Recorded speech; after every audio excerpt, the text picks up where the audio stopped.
আল্লাহকে ভয় করো। ইত্তাকুল্লাহ, ইত্তাকুল্লাহ, ইত্তাকুল্লাহ। ওহে মুসলিম, তোমাকে আল্লাহর সামনে দাঁড়াতে হবে। তোমার হিসাব নেওয়ার জন্য আল্লাহই যথেষ্ট, যিনি সব জানেন। তুমি যা গোপন করো ও প্রকাশ করো।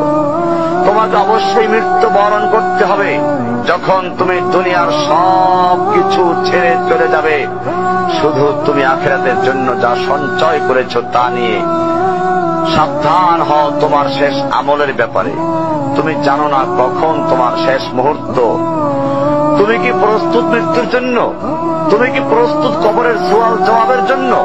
তুমি কি প্রস্তুত ভয়াবহ কিয়ামতের জন্য, হাসরের ময়দানের জন্য, হিসাব নিকাশের জন্য, আল্লাহকে জবাব দেওয়ার জন্য, মিজানের জন্য?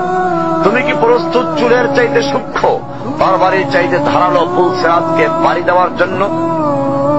ভয়ঙ্কর তুমি জাহান্নামের ভয়ঙ্কর আযাব থেকে আত্মরক্ষার জন্য কাজ করছো তো? যার ইন্ধন মানুষ এবং পাথর, যার আগুন ভয়ঙ্কর উত্তাপ সম্পন্ন কালো বর্ণের, যা হৃদয় পর্যন্ত জ্বালিয়ে দেবে, এমন উত্তপ্ত পানি যা নাড়ি ভুঁড়িকে বের করে দিবে। রয়েছে খাবারে হিসাবে জাক্কুম ও গলিত পুঁজ। জাহান্নাম অসম্ভব গভীর, ভয়াল জায়গা, কঠোর হৃদয় ফেরেশতারা নিযুক্ত, যেখানে শাস্তির মাত্রা বৃদ্ধির জন্য শরীরকে অনেক বড় করে দেওয়া হবে।